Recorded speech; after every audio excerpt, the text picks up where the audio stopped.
Thunder Grunt.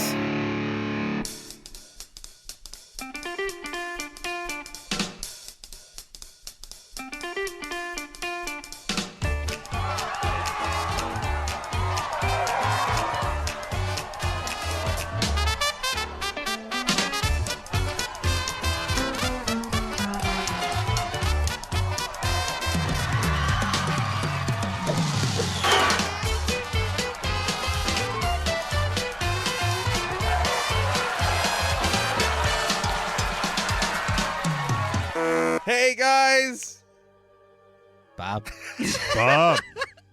go around the table and say your names and your Twitter handles and something about yourself. I am Jimmy George. I am a screenwriter and full-time script consultant. My Twitter handle is @JimmyRGeorge, and I have never owned a toy lightsaber. Wow. Okay. I am Jamie Nash, and I'm a screenwriter. My Twitter handle is @Jamie_Nash. And for my first communion, I got the Luke Skywalker. I think it was called the laser cannon. It was like this toy. It was kind of the coolest gun. It was from the first movie. But when you squeeze the trigger, this yellow and black thing would spin around. I don't know. It was Wow. Yep. Okay. That was my first communion present. Nice. I think my parents snuck it to me after the religious, Yeah. the religious portion of the ceremony. I am Bob Rose. I forgot my name right there. I'm @ThunderGuntBob on Twitter, and I did not watch Star Wars until like mid '90s. All right. I was an indie guy for the longest time. I fell in love with it though, quick. Jim Jarmusch and Yeah, I was watching all that stuff. It was like Fellini. I watched Pulp Fiction before I watched Star Wars. That's wow. yeah. But I fell in love with it hard, and then 1997 came along. I sadly, I saw the special Sadly. editions in theaters before I ever saw those in Yeah. theaters. The other ones, the right ones. Right. But anyway, we're here today to talk about Rise of Skywalker. Rise of Skywalker. It is undoubtedly the biggest outline I think we've ever had in our little group here. It is a monster of discussion.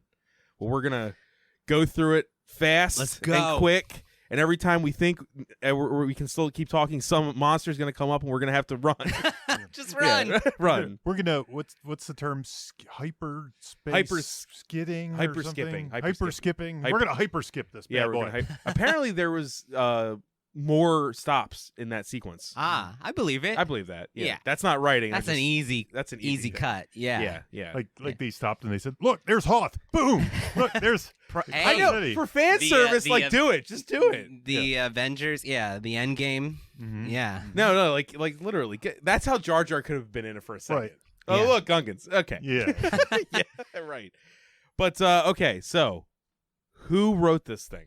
Woo. Yeah. Well, this story by George Lucas. Right. Now, this screenplay was written by. Now I have to look it up because I forgot one part of it, which is the story by credit, which did happen. So it was J.J. Abrams and Chris Terrio got the screenplay credit, but Derek Connolly, Colin Trevorrow, and Chris Terrio, J.J. Abrams got the story by credit based on George Lucas characters created by. Real quick for anyone listening that's not familiar, what's the difference between story by and screenplay by? Story by usually means it can be a bunch of different things, but I think it usually means they contributed something to the narrative in a form other than the script. The actual the text screenplay, in the script. Yeah, I think that's what it usually means. They're like the think tank of Yeah. the And movie. does the WGA negotiate this? They Like do. decide? So this is a WGA arbitration. So the WGA looked at all the materials and thought that Trevorrow and Connolly were worthy of getting a story by credit based on their prior contributions. So it wasn't a Lucasfilm decision. Was Connolly who was going to write it with Trevorrow That's when he right. was originally going to direct? Yes. Is that Yes. why? Okay. Okay. Yeah. And interestingly enough, so Terrio's done a lot of interviews since the movie. Mhm. Like Yeah. he seems to be the one person talking. He seems like a cool guy. Yeah. Yeah, Yeah, Actually, he does yeah. seem like a really cool And guy. he was a guy. He got to start like on Ben Affleck kind of stuff, right? Oh, really? I think. Ben Affleck. Am I saying this right? Yes, that's how you say Ben Affleck's Ben name. Affleck, like Genufleck. Sounds like a drug. Ben Affleck. Affleck. For Ben erectile dysfunction. So Ben had him. I wasn't he the Argo guy, and then he came in Argo, the Batman stuff, and he did like His- Justice League and His stuff like big that. movies are not as loved as his smaller ones. Yeah, I remember think. Argo Yeah. was the one. Argo's the I think he won an Oscar for it Yeah, or something. If I'm I pretty remember sure right. he Then did. I didn't look Batman this versus up. Superman. Yeah. Yeah. This is my screenwriting theory. As opposed to that. But As we're all close friends with Chris Terrio. Yeah. that's right. right. So he said that they started from scratch. JJ and him started completely from scratch. That they didn't use any of the prior materials that Colin Trevorrow had. Colin Trevorrow stated that he didn't have Palpatine anywhere near his story. But then Kathleen Kennedy said it was from the beginning intentioned. Yeah, but then they also said Right? I heard that. I didn't read that as a concrete thing. Yeah. I read that more Well, as the a, part I did I'm read staying was away that from fan theories. So what Chris Terrio said was that if that when they came on board that it was Kathleen Kennedy's idea to do Palpatine. He did say that. I didn't hear the thing from the beginning. That's the part that I read it. Gotcha. I read it from the beginning, but it could have been an internet thing. Gotcha. So don't listen to me, please. Gotcha. Right. Right. Okay. No, I'm Yeah. listening to you. So You're right. So anyway, I think that's sort of the history of it, that Trevorrow and Connolly had a script. It didn't have Palpatine. It was different. J.J. Abrams Terrio came on board. They did something, but there was enough similarities that the WGA looked at it, even though they say they wrote it kind of in a vacuum and didn't take anything from the previous. I guess, Well, it's the third movie. I It has really- the same characters. That's where it They've, gets interesting because I truly wonder what, because even in our outline, I actually wrote one of my problems is who would the villain have been in this movie had it not been for Palpatine? I think that was the And that's problem one they of were the- I stuck think this with. was Yeah. a Kylo Ren. This might have been Kylo Ren was the villain originally, I think that would almost have to be and the they case. rewrote it to be Palpatine. yeah, Right? I don't it know. Seems like that'd be obvious. I'll bring one of my quotes I was We going to can't bring know. in We later. can't know. We can't know. I'm going to bring it in right now instead ahead. I think of it's later. important. Chris Terrio said they had clear plans about certain narrative marks they wanted us to hit. That tells you they Right. had the things that they had to put in there no matter what. From Disney. Yes. Like Disney made- gave them parameters. Oh, that's interesting. This is a quote from him. we're going to talk about a lot. There is a lot of sympathy I think we all have for these guys, right? Yeah, To- this is a like, situation I'm not no a fan one's of J.J. Abrams, but or Chris Terrio really, but I sympathize with this task. Yeah. Mhm. No, It's I think hard, they came man. in a hard gig. I think part of it, if we go back to the last movie almost felt like the end of a trilogy or something. It ended with a message that could be like, well, this you don't need to explain anything. Yeah. It's Right. like, the yeah, next trilogy right. will be about these new Jedi with brooms and horses. Anyone and, can be a Jedi. The Yeah. new world is open, and then there's they're really like, no Rebel yeah. Alliance anymore. And Kylo's kind of new to being the king. And go Right. ahead, you're off. You Right. could- it could have been a movie about nobody's taking down Kylo Ren. Mhm. Absolutely. Yep. It could have been a TV show about nobody's versus Kylo Yeah. Ren. Yeah. It really It could, could have. Yeah. So I think what a lot of Kathleen Kennedy's coming off of Solo and stuff. I mean, a lot of this speculation, but rumor mill. We're nobodies. We don't know. Yeah, is that they wanted to wrap up this series. They were very intent of wrapping up this series as the 9th movie. They didn't want to split it into 2. That was another thing Chris Terrio really wanted to do. He wanted to split this one into 2, much like Endgame or some of the Harry Potter. Abrams seemed like he was like, it has to be 9 movies like George Lucas intended. George Lucas. I saw him say exactly. that in an interview. So he was like, Mm. Yeah. 9 movies. Gotcha. George did 9, so we have to do 9. Right. But I'm not sure. Well, I don't know where they come out on that. But yeah. So I think that was an important rule that they had in place, and because it was going to wrap up, they wanted them to wrap up the whole 9-movie series. It couldn't just be the finale to this 3-movie series. Yeah. They wanted it somehow to resonate and go back to the beginning. It's It's an a- impossible task. It really is. a hell of a task. Yeah. It really is. And Yeah. the other weird thing about how this trilogy, the last 3 movies was written, doesn't seem like, and they're getting a lot of crap for this, doesn't seem like they had like this outline for 3 movies. Yeah. It seemed like they were taking them one at a time. And Passing the baton. and that seems to be And, where a well, lot of weirdness comes from. Originally, remember it was J.J. Abrams said he would do all 3, Mm-hmm. and they said, okay, but you have to do one every 2 years. And he was like, that's not happening. Right. yeah. And so that's how this all came about, is because basically they were like, we want him faster, and so Yeah. we're gonna get And he's we're gonna got get a separate family. person for Like. right. But Yeah. like they should have just let him do it at his pace. You know, like let J.J. Abrams do it at his pace. Shareholders, Bob. Well, the funny thing was, I'm a fan of Last Jedi, but if it was all cohesive, I might be more of a fan of that. Yeah. now they're Yeah. now they're like, now they want to pace themselves. Like now they're like, let's slow down the Star Wars. Slow down. Yeah, And we're only gonna have them every 2 Mandalorian's a years big instead hit. of Yeah. Yeah. Well, Yeah. okay. Before we really dig in, let's all just say, I mean, how do we all feel about the movie? I actually enjoyed myself watching it. Yeah. I can respect the flaws of it and stuff. In a weird sort of way, for better or worse, this was probably the one I sat at and had the most fun watching. I can understand. And I don't think it's the best screenplay. I think it might be the worst screenplay that. Out of the three, yeah. out of the three in some Absolutely. ways. Mhm. So a lot of me is wrestling with, well, why did I enjoy it? And I think some of it is the long history. It's an 8-movie history, so the things they screwed up, I can plug and play my own ideas. Your head canon.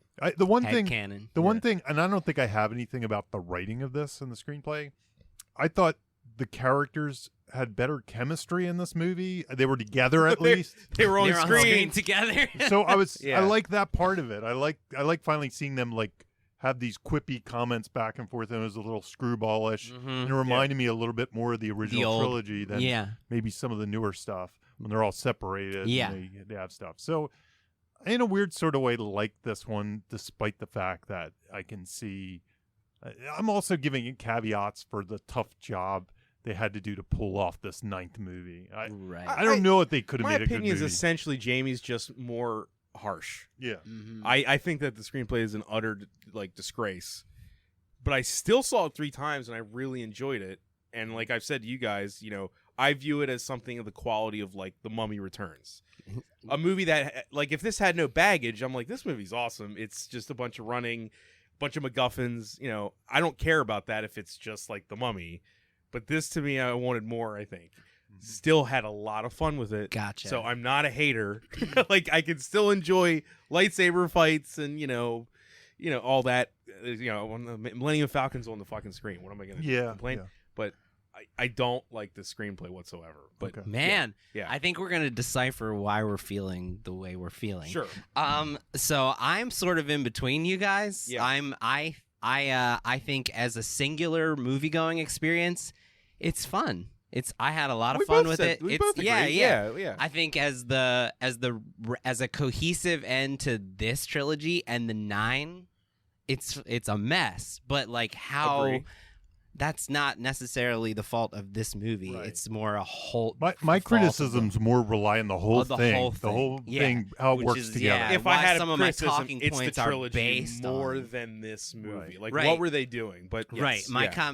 And some of my talking points that I put on that we're going to get into are based on those problems, the bigger I problems. kind of wish they just did Star Wars stories instead of a new trilogy. I know. Wouldn't that have it's been so- great? Like J.J. so Abrams just doing his Star Wars movie just one. Just would have one. been Just one. amazing. Right. But yeah, so Yeah. I like the performers. I think they're acting the shit out of this material. They're so good. Like they're so good, all of Yeah. them.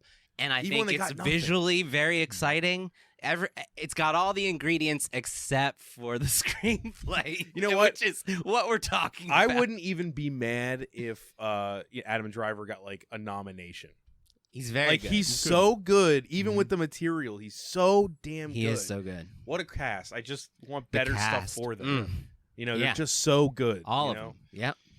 Well, that's how we feel about There the it movie. I is. wanted to get that out There of the it way is. because I feel like you talk about this stuff and everyone's like, "These fucking." We're hyper jumping into the next. Hyper jumping. One more thing about the writing that Yeah. that Jimmy popped up, the Ah. Dark Empire. Okay, I'll breeze through this because I found that kind of fascinating when I looked at it. It's Okay. interesting. We don't have any actual confirmation that it had influence, though, right? we don't have confirmation, But it seems but like it to did. me, okay. So basically, the Those backstory. guys should and- get a story by credit. Yes. So Yeah, Adam right, exactly. right. So Yeah. so and this used to be canon and now it's not. Yeah. Which is fascinating. The whole thing is fascinating. So this was sent to my way by Adam. This isn't canon since Disney took over. Since Disney took over, Okay. this is now made expanded universe stuff that's not canon. Okay. But anyway, this was sent to me by a friend, Adam Frazier, who listens to the show. So thank you. So in 1988, this is so only a few years from Return of the Jedi, right?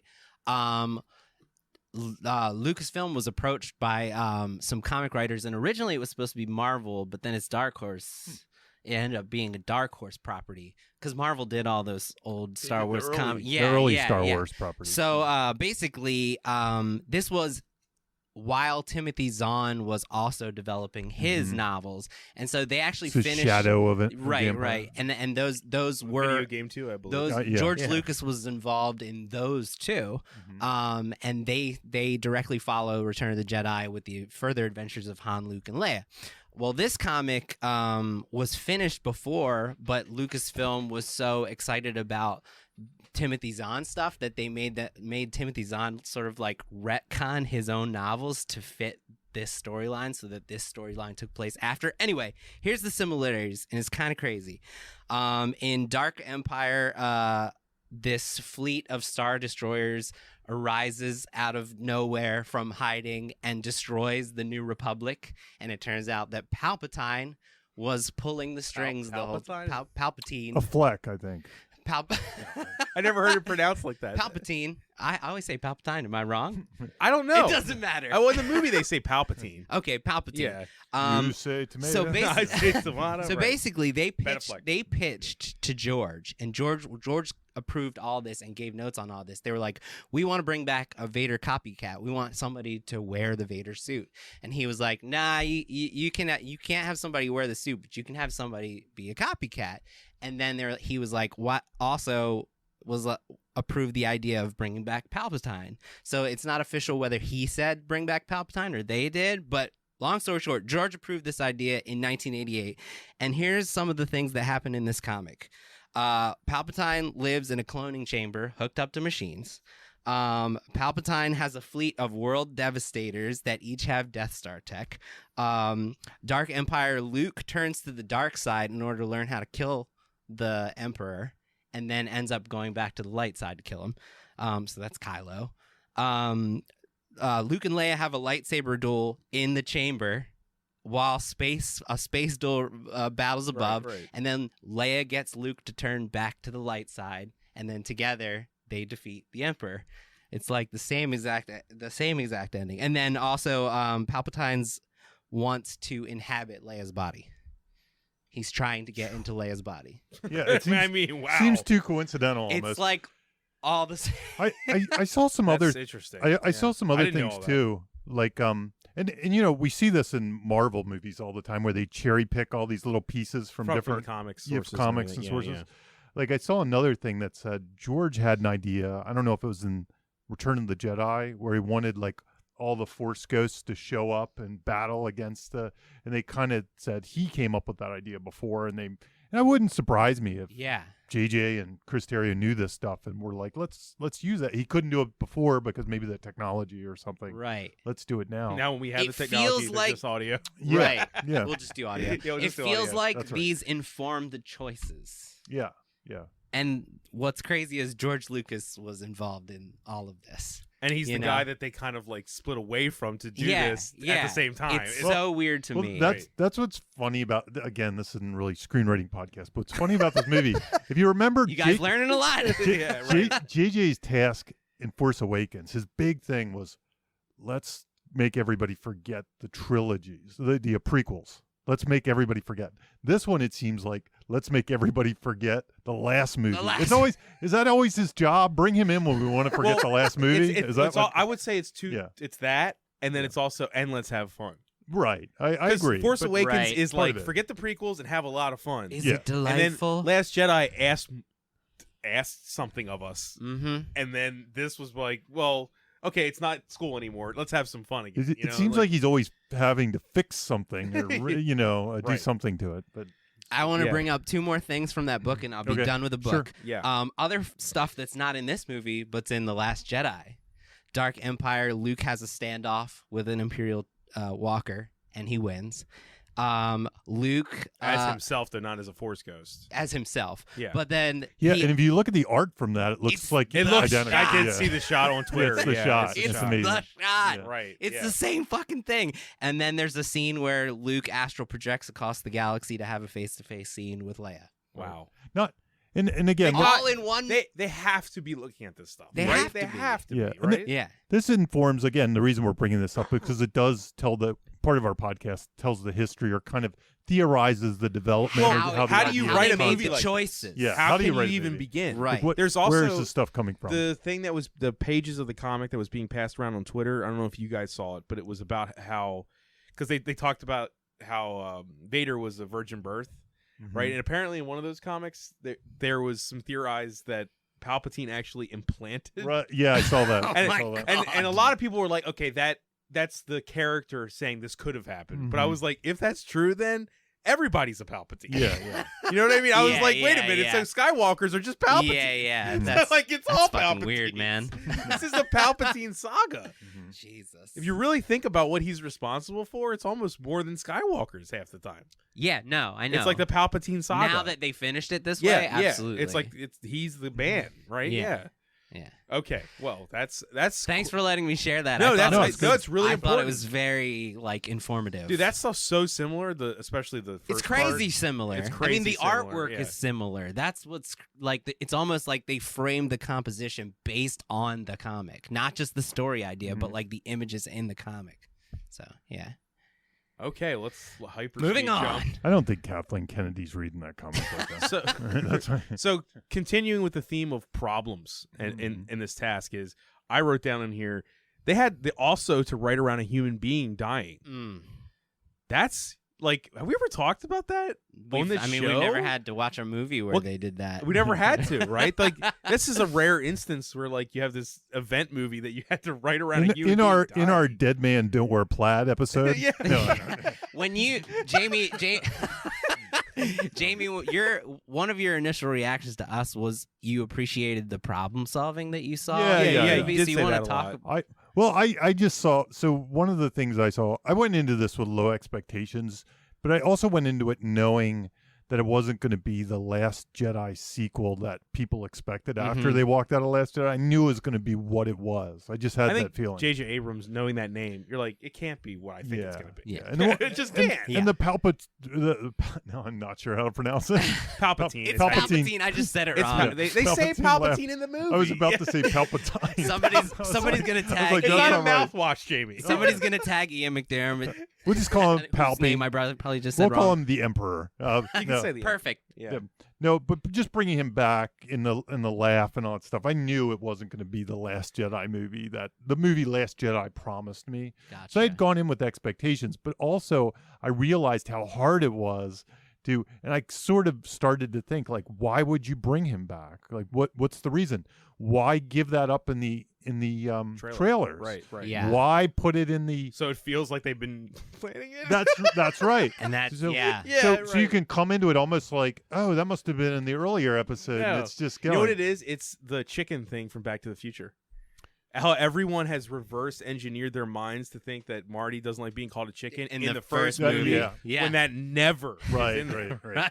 We'll Yeah. get to that in another Yeah. later episode. But go ahead. So I think that's kind of why they did it. I could still see a version of this movie where it'd be a lot of fun to find that out like 20 minutes in or something, and you're Yeah. like, oh wow, you know. Oh, yeah. I wonder how It's that would weird have that's not a affected the movie. twist Yeah, at Yeah. all. Like, yeah. and Yeah. you get the feeling there were a lot of smart minds figuring out why that's not a twist. I can't remember. I meant to look this up. Return of the Jedi kind of did the same thing, but they did it with the Death Star. Yeah. It was like Death Star's back. Yeah. But I don't know if I They think really did. and it was in the crawl. Yeah, and yeah, and there's yeah. part of me because JJ does likes to rip off the old trilogy. Yeah. I wonder if he went back and looked at Return of the Jedi and said, well, they just they didn't like twist thing with the Death Star in the beginning. They just said the Emperor's There's building a another Death Star. Death There's another Star. Death Star. It's in the crawl. I would argue though that there's a difference between the villains building another gun I agree. than bringing back a character. There's a big difference. Yeah, but I yeah. get what you're saying. I don't disagree. Mhm. I'm just saying like I can believe the villains would build their big gun again. Yeah. Wait, it's totally feasible and easy, but like the the movie starting with him just back, it was like that's a big difference there. So my what I appreciate with the problem solving when I look at this movie, I can see a lot of thought going into retroactively figuring out how to end the trilogy. I don't and keep it fun. I don't think the macro of it is bad. I actually think the execution is where the movie really falls. Sure, there might be some macro stuff that's bad, but I think the minute to minute, which we'll get into, is sort of the part that I wonder about, the little execution details. I actually disagree with you there. Yeah. I'm with you on. I think I don't like this movie as part of the trilogy because I don't like the themes and the things that they did with characters. Gotcha. The macro stuff. Yeah. Like I would have. We'll get to it, but I would have preferred Kylo Ren stay the villain. Gotcha. And I prefer that Rey. But that's fine. I'm not saying I hate it. I got you, and I got you there. To me, you it's not even looking at it that way. I'm just like looking at it as It feels so. they had a hacky. tough problem to solve, and some of the ways you're going to fix it, I probably wouldn't like, and some of the ways they're going to fix it, I probably wouldn't like. But overall, I could see, like when I look at the synopsis of this movie, We're not supposed to fix it, right? yeah. When I look at the synopsis of this movie, like at a really high level, I'm like okay with it in a weird sort of way. Yeah. I'm not a big fan. It's fine. I'm not a big fan of the last three movies anyway. I'm a original trilogy kind of guy. So I really only love the original trilogy. That's how I Love. am. The word Yeah, love yeah. only applies to the OT Yeah. for So me. to me, and I don't mean this anyway in a slight, but this feels like fan fiction to me anyway. Always. But and I'm okay with that. I'm okay with fan fiction. That's what it is. I can yeah. enjoy fan You fiction. can imagine him playing with his toys when Yeah. he's like 8 years old. I playing wish out these this. scenes. I wish there was some. I wish we had more answers for why they did some really hackneyed things, and the execution is so bad. When J.J. Abrams is like the one thing he's good at, usually is execution, and it's like some of it's really badly handled. Like, Gotcha. that's all. Gotcha. We're not that podcast. It's hard not to talk about the We're execution. trying not to be So, for this. I guess with the Carrie Fisher thing, that comes off as bad execution, but it's like. What could they do? What could they do? Yeah. What could they do? I mean, really. Yeah, that's The also only other option tied is in with Rose. 'Cause they Killing had her to, like, off screen is before the movie starts is the only other option, and no one's gonna be happy with that. They used footage from. They didn't have any footage for this movie. They used it from old movies. No, I know.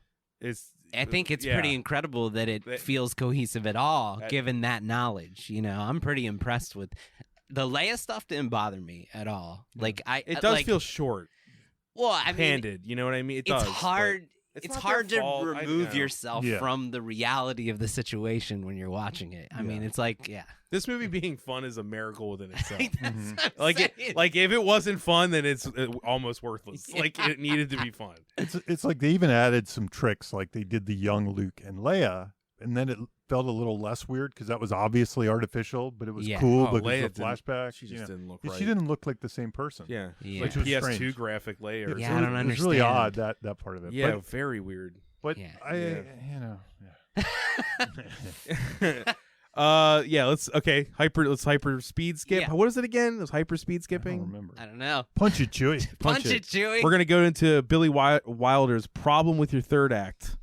Okay, I Begins with the brought problem this with up. your first act, right? A problem with your third act You is brought a this problem up. with your first act. Yeah. The reason I brought this up is because it's building off of what you guys were both just saying. Like the reason that we have to end with like destroying another empire and fighting down Force villains, dark side villains, is because it started with those being the oppressors, and it's sort of like, because they started us with the First Order and, Snoke and Kylo, these Dark Force users, as the overall, like, villains, it necessitates, like, it to end that way. And I feel like the reason that it has to go there is based on the choices they made in The Force Awakens. It's like a poem. It has to rhyme with the beginning almost. Right. George Lucas called these poetic cycles. Exactly. So. Yeah. Exactly. Like, if they had started and not just rehashed the Empire and done something different and not just rehash the Vader, figure, then we could have had some. If we had started with completely different antagonists and problems overall, then the story could be taken in completely different directions. What if the galaxy was like starving and they were running There's out of just- food or it's it, there's resources or infinite- something. You know, like they didn't have. What if they didn't have like a physical antagonist? It was a problem. You know, There's a The million Borg, things. The Borg shows up. right, Whatever. right. Something can do weird whatever. like that, and we But- see the characters deal with that. So you know, just the fact that they rehashed it for the first movie, I feel like is the reason it has to end this way. Meaning that's what I mean by I think it's really instructive in that in a singular story, you know, if you start with one set of villains and problems that the heroes are trying to overcome, the story necessitates you answering all of those things. That goes to my thing with the calculus that J.J. Abrams and Chris Terrio had to go into this with. They were trying to pull that off, not only for this series, but also for the first 3 movies and the prequels and everything else. So, as the 9th episode. This almost feeds into that whole thing where, you know, like the constant arguments by fans are like, this one feels like Star Wars. Feels like Star Wars. Yep. Like, I think that's and why I enjoyed it. Yeah. but I'm saying what To its credit. Jimmy just said, like, doing the same thing again. Like, does Star Wars need to have Skywalkers and lineage and all this stuff? Like, is that what Star Wars is? Like, maybe Right. it is. I don't know. Right. You know, Right. I think like, the is that what it Mandalorian is? and other things are proving that it's that's not. That was That's Yeah. I don't think But- it is. So but I just thought it was that's what seems to be what a lot of fans think it is to them, and that's okay. They're not wrong. so yeah. J.J. Abrams knows that. Billy Wilder, he's like one of the most famous screenwriters who ever lived, and that's like one of the things he said. If you got a problem with your third act, it's most likely caused by the decisions you made in the first act, and I think it's very applicable here. Yeah, So it's Force just in Awakens. trilogy writing. It's or the franchise exactly writing. Force Awakens problems. Yeah, And then letting a completely different creator do well, middle, that's a whole other story. Right. Passing the baton. passing yeah. the baton. Right. Yeah, I wrote a lot of stuff under this. that's okay. Keep going. Yeah. We'll talk. I don't know how much you guys want to talk Punch about it, this Chewie. stuff. Right. So I think most of these go into that. Okay. I have a problem with was it Jana? Yeah. Jana. So I fit. Okay, God, there's so much. She's the former stormtrooper. She's the horsewoman. All that. She is supposed to be there because she's filling out Finn's arc. Right. And so right. So here's the thing with her. Here's the thing. Yeah, like this right. gets into the so when I was approaching this, I did a lot of research into the Reddit world. I dipped into that. But we've had such success before. I went into the old Reddit stuff. The Reddit old stuff, Reddit stuff. Okay. that was written in July. Yeah. That nailed beat for beat this entire plot. Mm-hmm. But the big changes were that she's Lando's daughter. Yeah. And there's a whole thing in the Okay. beginning where Lando's like, Yeah. when I was here last, whatever the guy, Oshi, The Burning Man festival, when they Yeah. connect with him, he's talking about her. he's talking about her and how she got kidnapped. okay. There's a whole So then- scene no. that's not there. The thing that's This is like an editing problem. yeah, I get the feel, and there's a lot to this movie that I think it's the edit. It's not necessarily. I mean, the Execution. story was changed in the edit. Mhm. I think the two biggest ones were this, and then in the end they brought the Jedis all out. In the end, the voices thing.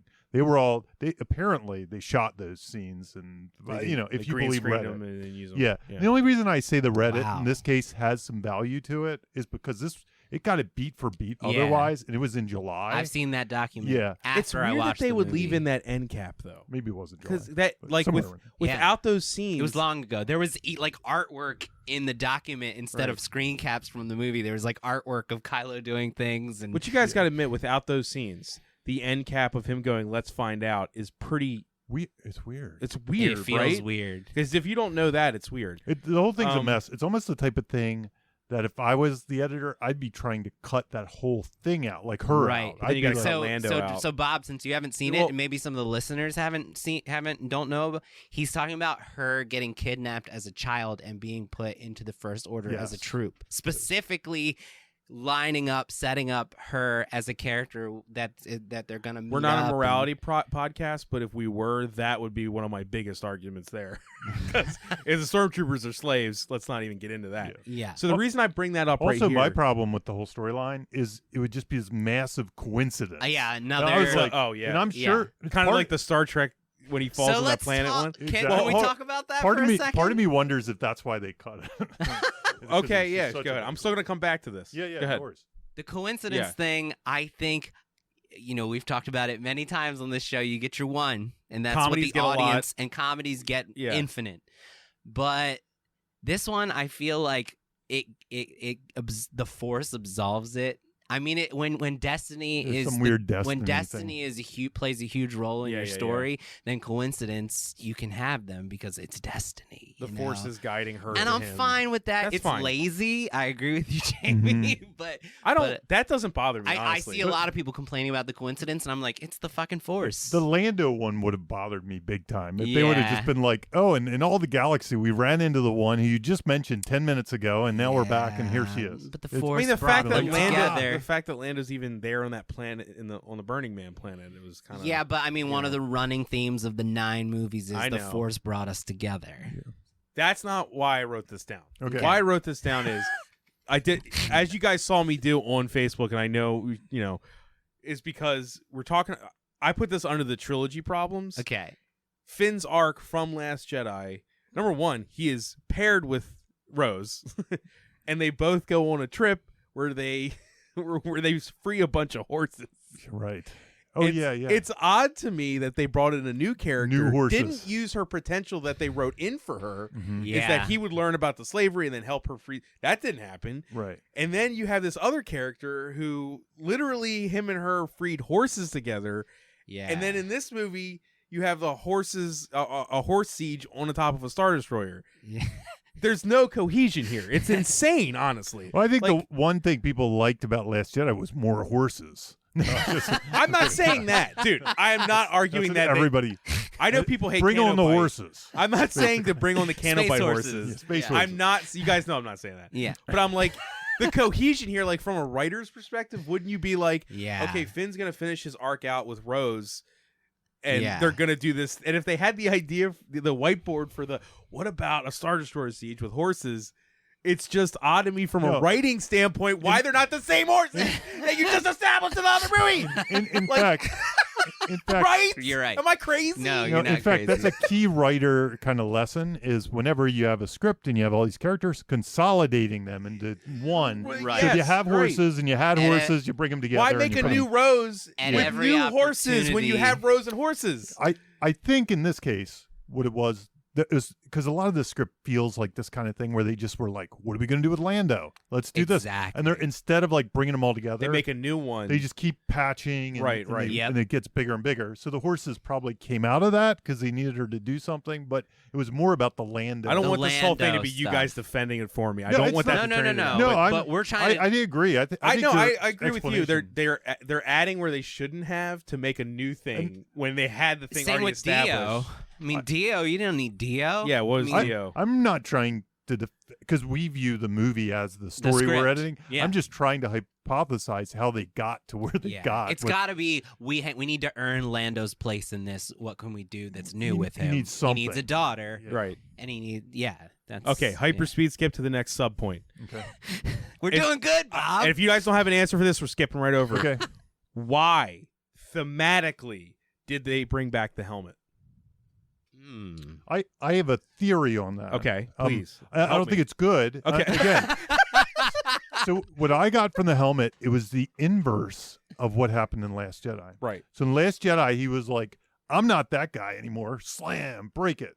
And in this movie was, I'm that guy again. I'm back. Yeah. I guess Uh, with Palpatine showing back up with that, Yeah. no matter how we could argue hackneyed that is, Yeah. he would be like, well, I guess I'm back to who I was again. Yeah, I'm Vader again. I'm Vader again because Yeah. Palpatine's here. 'Cause Palpatine's right. the I got boss. I got an Emperor again. Yeah. I I think killed my last one. Now I got a new one. Right. Right.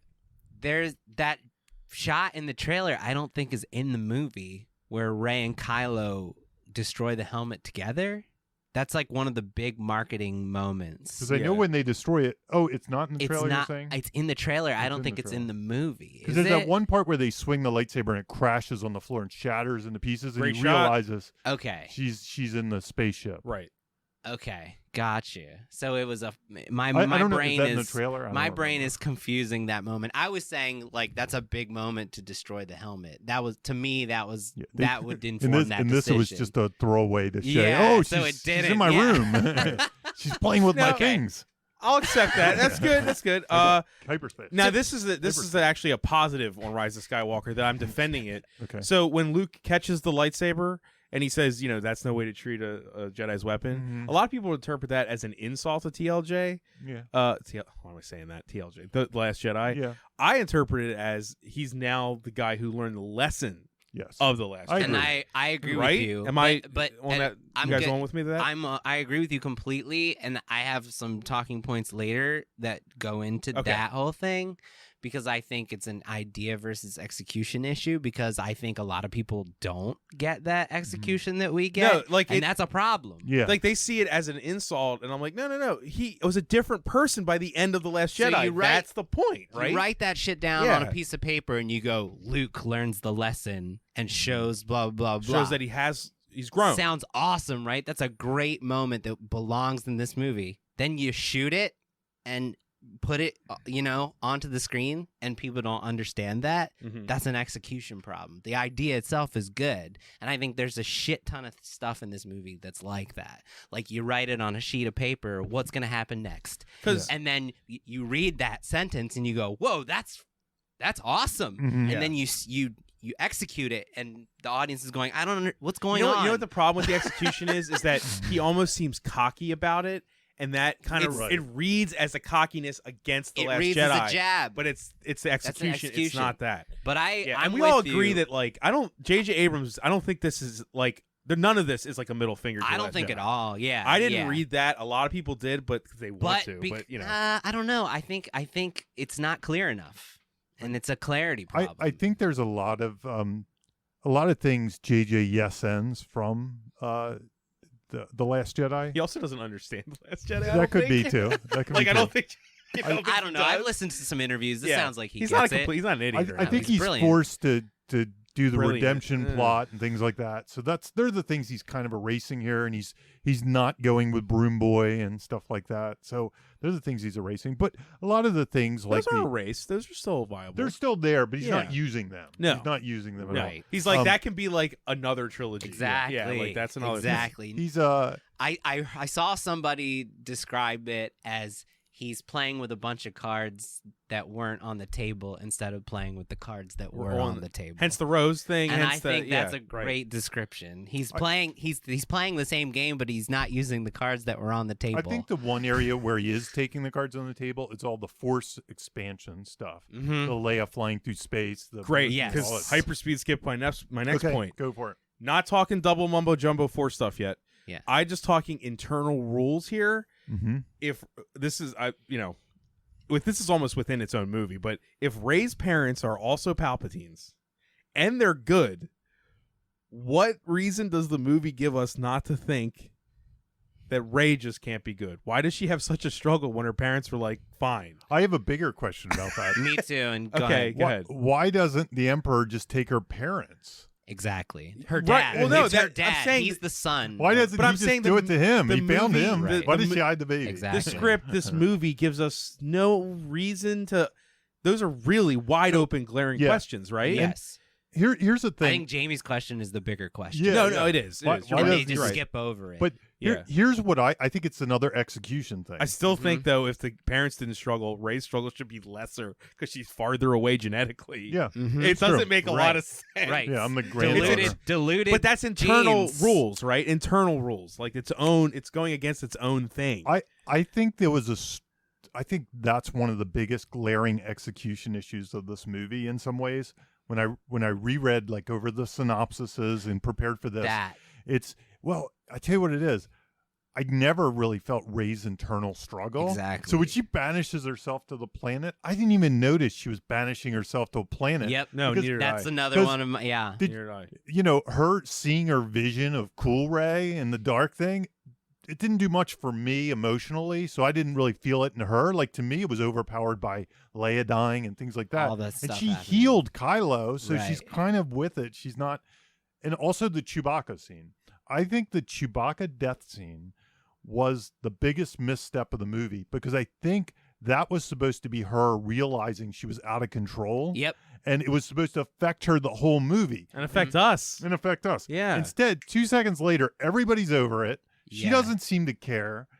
That's where I think the execution. Jamie, my problem with is more so than showing Chewie's okay so quickly was it's a problem with J.J. Abrams movies in general, is that there's no grief with the characters. Right. Like Chewie just died. It's like this is Chewie's the last like almost character left from the OT, right? Like he just died. This is way bigger than we were treating. And to your point, I just saw it last night for the second time, and I actually thought the second time I felt a lot more of her internal than I did the first time because I was so overwhelmed by what was happening just so fast. So upon second viewing, I felt like there was enough debate going on vocally between various characters to earn that internal stuff. But the first time I felt like you felt, Jamie.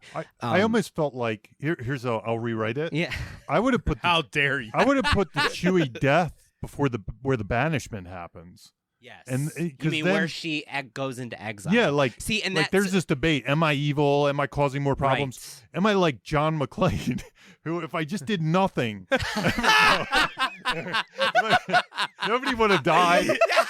God damn it, Jamie! No, if I just didn't try to save anybody, Chewie wouldn't have died. Would I be better if I just left? If I just left. So So I thought that was a better spot than seeing her vision of herself. Like that should come earlier, and then the Chewbacca should come later. Anyway, I got one more point. Chewbacca should. I got one more sub point. Sorry, enough. No, it's good. No, you're good. I feel like I got one more sub point under this category. I feel like it plays into this, and I'll bounce off of that. Okay, yeah. So Rey becomes a hero on the island. That's when she really like kind of realize. That's her moment of like, okay, I can do this. Right when she sees Luke again, he gives her that moment. Right. It's poetically cyclical and everything, but here's the number one problem with J.J. Abrams and the script, in my opinion, is that if we're trying to mirror all these 9 movies together, what is like the biggest moment in the OT for a lot of us?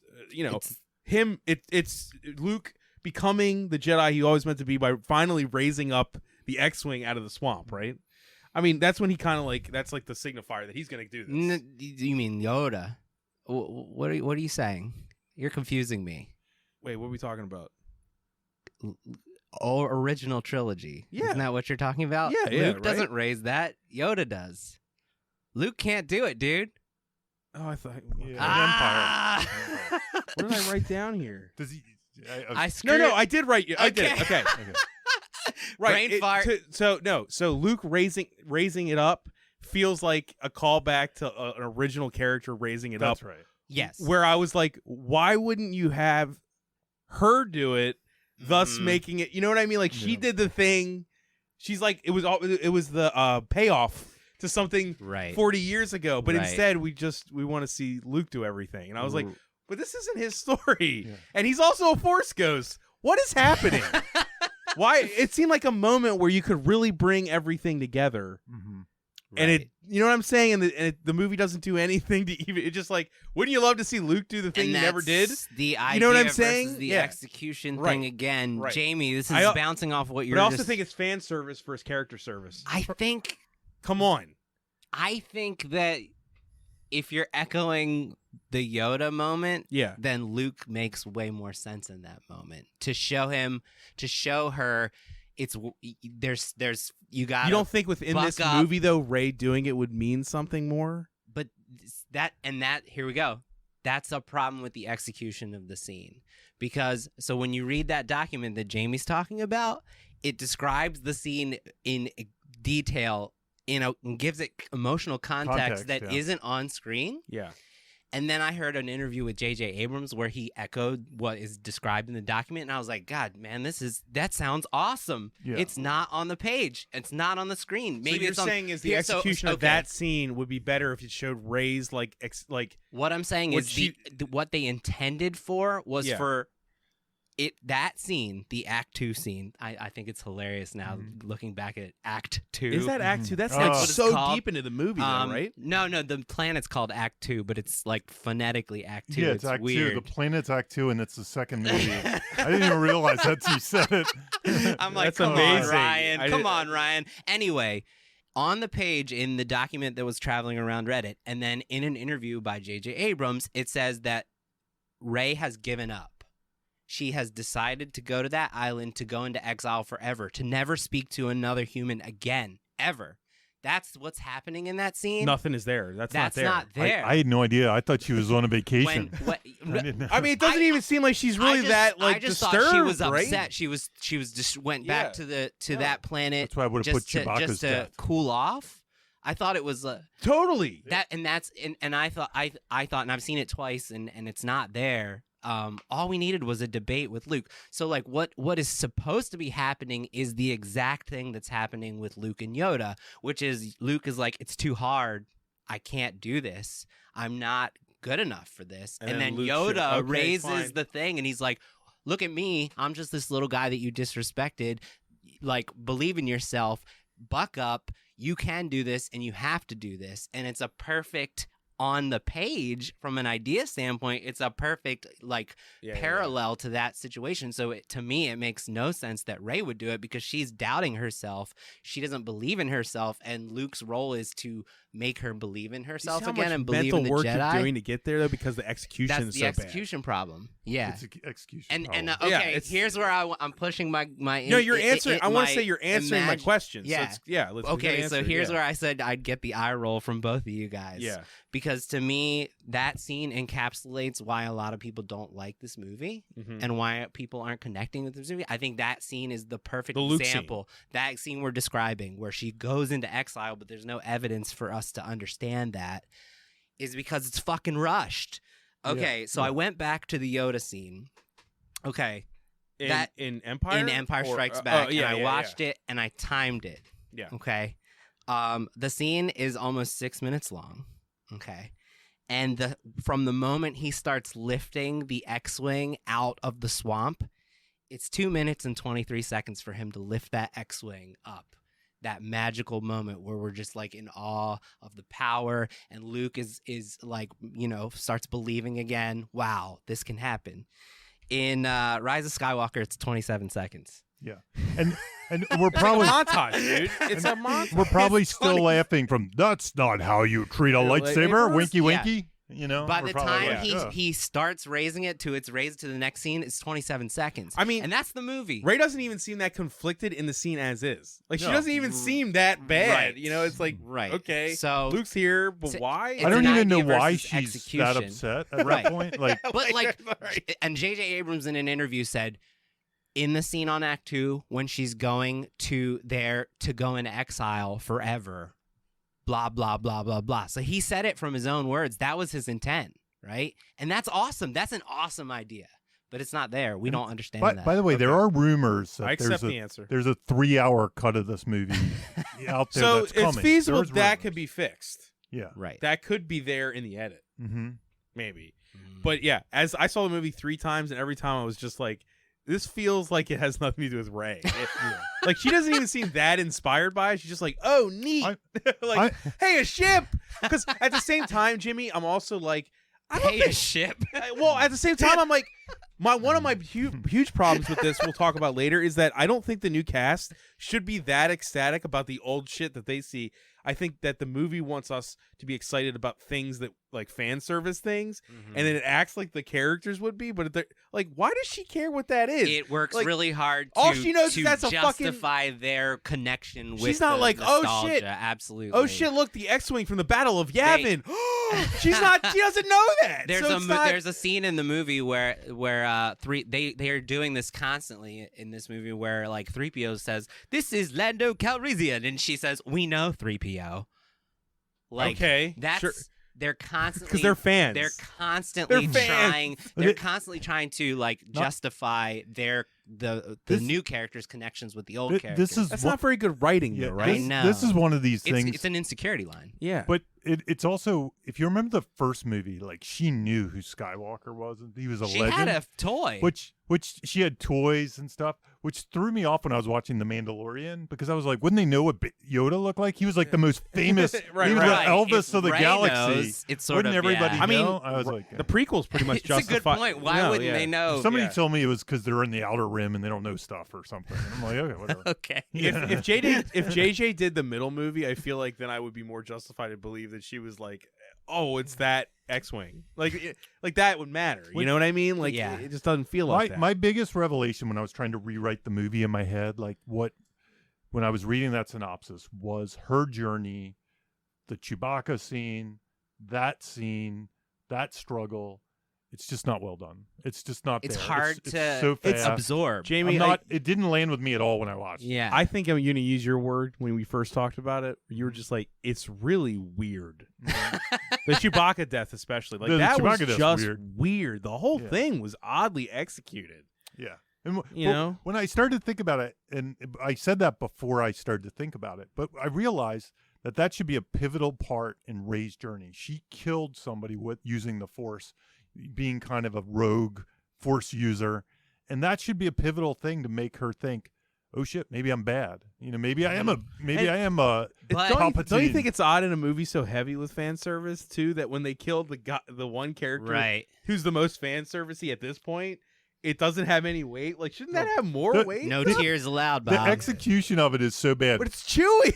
Chewie, I know. Chewie's Yeah, gonna it's go out and wave at the spaceship or wave at Rey or something, and they didn't even show it, and then it's getting escorted well, out. you know It was why the they didn't weirdest thing. show it? They It was didn't the show it weirdest. because it was a rug pull. It was Right. if they had showed it, then they couldn't have pulled off that it was the ship. It was a different sure, ship. Sure, but Yeah. it was just so odd. Like even watching it, I'm like, why is he going out there? It's also like Couldn't they honk the horn or from something? an editing standpoint, but- the moment when they show Chewie's alive, like could have easily been like on the timeline. You just take it out and put it over here after the Zora planet stuff, Mhm. and that whole time we would have been like, There's okay, more because they say tension. for Chewie. When the characters are saying for Chewie, we're all like, dude, he's not dead. So you I don't. have superior position works against the movie. Right, so we're now they Yeah. look like idiots, Yeah. sort of to us. You know, Yeah, it's it weird. diminishes. Yeah, Yeah, but I think it speaks, like you said, on the paper, on that document, that master document from Reddit, describing those situations. It sounds really compelling. And those are compelling ideas. Right. She killed Chewbacca. Now she's really upset about it. But then it doesn't feel like you know that what it when reminded? you watch it. When I watched it, I said, "This is the Marion Ravenwood scene in the basket." That's what the scene is. Mm. And that scene, he's from almost, Raiders of the Lost Ark. for yeah, everyone else. he's almost Yeah. suicidal. Yeah, just in case. He's almost suicidal. You know, he's almost ready to give up the whole thing. Yeah. We feel it. They stretch it out a Yeah. little bit. It's also Indy on the cliff in Last Crusade. Yeah. Yeah. It is. It's- yeah. yeah. It's that. Man, if Yeah. Spielberg directed this Oh, movie, Jesus. oh god, it would No, be but, there. But like, Fuck. I was gonna say something earlier, and I want to get it out, and that we just bounced around so much. Hyperspeed skip. When the irony of this statement, when this movie slows down What? and takes its time, it's fucking great. That scene in the desert where she's standing there with a lightsaber and we're just waiting for that slowly Beautiful. approaching. Amazing. The scene that mirrors The Force Awakens with Han, where he's seeing the vision. Favorite moment in the movie. Slow, calm, not frenetic. We can understand what the fuck is happening, who's feeling what, why they're feeling what, why they made the choice they made when he throws the. Like, we understand everything that's going on in Kylo Ren's head, and because like it's slow and it takes its time. It's not a pinball machine. And yeah, To use it's your just- word. I don't know where that fits on the talking points, but I think it's very telling that when this movie slows down, it's really riveting. Even the moment in the Burning Man, that's not we call it the Mhm. Burning Man scene. I think everybody does. No, at this but point. like that moment where that alien asks Rey who she is and gives her the beads, I was like, why? That's it. I love that scene, and it's such a Yeah. small thing. I'm like, The can I hap- have more of this? and it's- but no, we gotta go. It's a we gotta reminder go. We gotta of her run. issues. It's Yeah. a happy occasion slam. Yeah. Yeah, Well, you always got a term.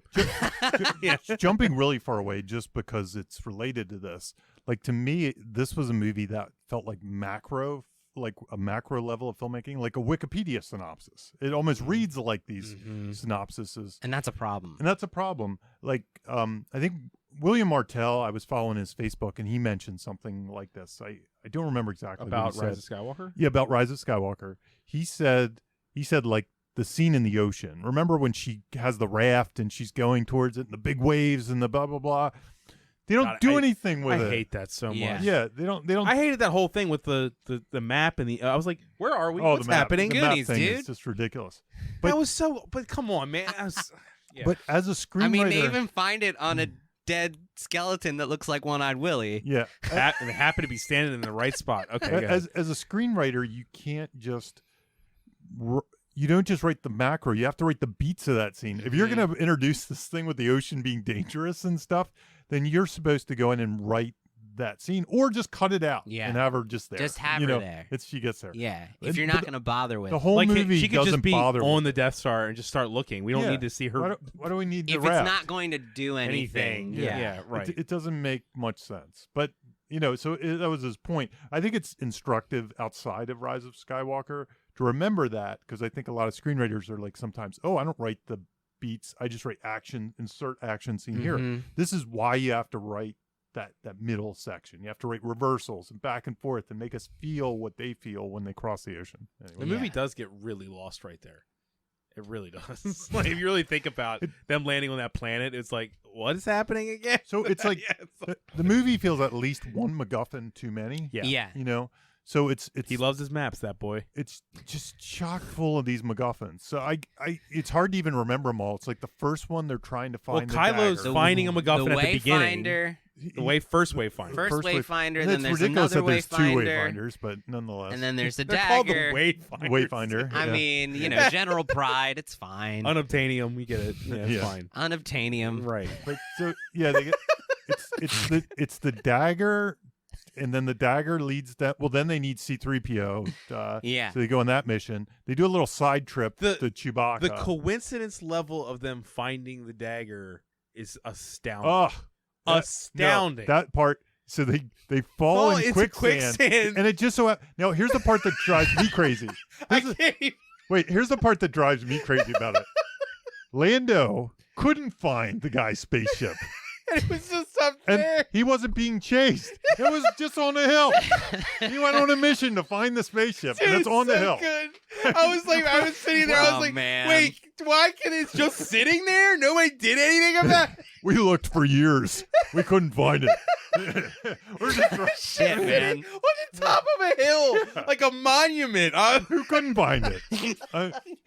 I think he lives near the planet or something. When I don't know. first watched it, I was also like, when they fell in that quicksand, I was like, what the hell's going on right now? Like, Yeah. and then they find the dagger, and I was like, what happened? It's the same guy that quicksand, owned the guy. ship fell, his land speeder fell into the quicksand, It and was he so horrible. had a dagger that has a map on it. As to somebody a that hates wayfinder? coincidence, I just couldn't. I was like, And it the was dagger is a map to the wayfinder, which is a map.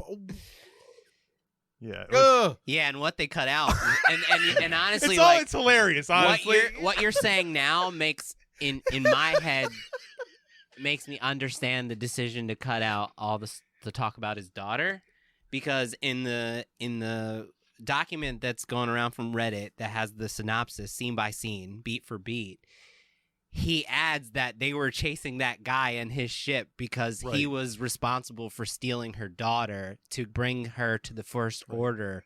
So it's like, But if that you makes what pile Jamie that on said top of even worse. Right, right. So if you, I guess if, like how shitty is Lando then? Like- He's looking around This the is- spaceship. Jamie, I this wanna- is I wanna also see a the dude- flashback where he's looking around. There's a big spaceship. This is on the also a mountain. guy in the same movie who got the entire galaxy to show up, but he couldn't find a fucking ship The- like 3 miles that way on top of a mountain. yeah. The only thing in So the if you desert. pile on that, like his daughter was kidnapped in that ship, it's like That's so you good. gotta cut it out. Yeah. Jesus, under a I'm trying to steer microscope. this clear. I don't know. I didn't think of all. I didn't know the Lando stuff, so that makes it Yeah. way funnier. Yeah. Aw. Gosh. All right, hyperspeed Punch skip. it, Chewie. You wrote down about Chris Pine's Star Trek J.J. Abrams anecdote. Okay, I got this anecdote from Film Crit Hulk, and his reviews of all 3 of the movies are my favorite reviews of all 3 of the Highly movies. recommend. And he has a screenwriting background, I don't know specifically, and he has a screenwriting book, which is like hard to find. But he talks about how Chris Pine did an interview, and he said, this is from behind the scenes of shooting the Star Trek reboot, first Star Trek. Yeah.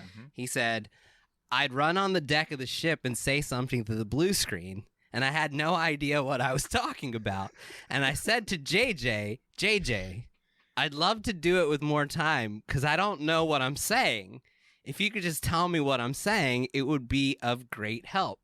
And JJ said, it doesn't matter what you're saying. You just run in, you say it as fast and earnestly and urgently as possible, and no one is going to care. Man, I mean, do we even need to go further with that I one? think that says it all. Wait, is this David Mamet? That's what it sounds like. And that, I think that speaks to the problems of this movie. Because it does matter what they're saying. Come on, tell me J.J. Abrams would have made a killer Van Helsing movie. Come on. I like J.J. Abrams. I do I'm too. a huge I'm not... Lost fan. He wrote and directed the Lost pilot, which is my favorite pilot. He wrote and directed the Fringe pilot, which is also one of my favorite pilots. I like his style. I like a lot about him. But man, I agree. I don't feel jack shit. I don't. Well, that's what I'm trying to say. I'm like the movies. I think if he made movies that had less baggage, I'd rather prefer those. Because that's all. Like Super 8, which I like. In his defense, though, okay with Super 8. the first half of it, I like. The first half. The second half, In defense of J.J. Abrams, like there are situations when you're directing when people come up to you and you say stuff like that. That's all the time. true. We got to keep it moving. Just shut dude. up, Chris Pine. Dude, I don't we got have time for your 4 more nonsense. pages to You're a shoot chess today. piece. Just move, Yeah, all right? No, that's true. Trust me, as somebody that loves screenplays and loves all this stuff, there are many moments when I'm directing something where I'm just like, just say the line. Right. Okay, let's go. There's You know? not enough context to be Dude, definitive whenever about I've that made statement. anything, everyone's like, they just trust me. I'm like, Yeah, it's like, come on, just say this and we're going. But it does gotta be done in support 10 the minutes. problems that we're you're right. finding You're right. in this movie. And- Execution but- problems, not idea problems. In defense of anyone like J.J. Abrams to make even these movies, you've got to be kind of a superhuman. Oh, anyway. yeah. So it's yeah, not like Yeah. I just thought it was worth mentioning. No, I- it's totally. it's Dude, you just described like the first half hour of this movie in a quote. It's just it's just yell shit and run, like that's what it is. Yeah, Film Crit Hawk has this. I'm just taking one more line from that review because I think I agree with it completely. Yeah. He says, I only like J.J. Abrams films when they're in front of me. Yeah, that's Because when you perfect. leave it, you go, wait, I really enjoyed that. Why? Because when I say out loud what I just watched, it doesn't sound like I should enjoy it, but I do. He's very good at making you feel doing this things podcast in the makes me moment. feel like I shouldn't enjoy it. You know what I mean? Like just even talking But about very it. good Yeah. at the execution in the moment, In but the not moment. overall. Yes. We already covered MacGuffins and macro storytelling. Yep. So let's talk about pacing problems and emotional connection. I think we You think we basically got that did. then? We Yeah. got this. We're hyper speeding through Then it. hyper skip to the next one. Does excessive surprise come at the expense of tension and drama? This is sort of like a 3-part thing, and I think you added to it. But basically, my question to you guys is the rug pulls.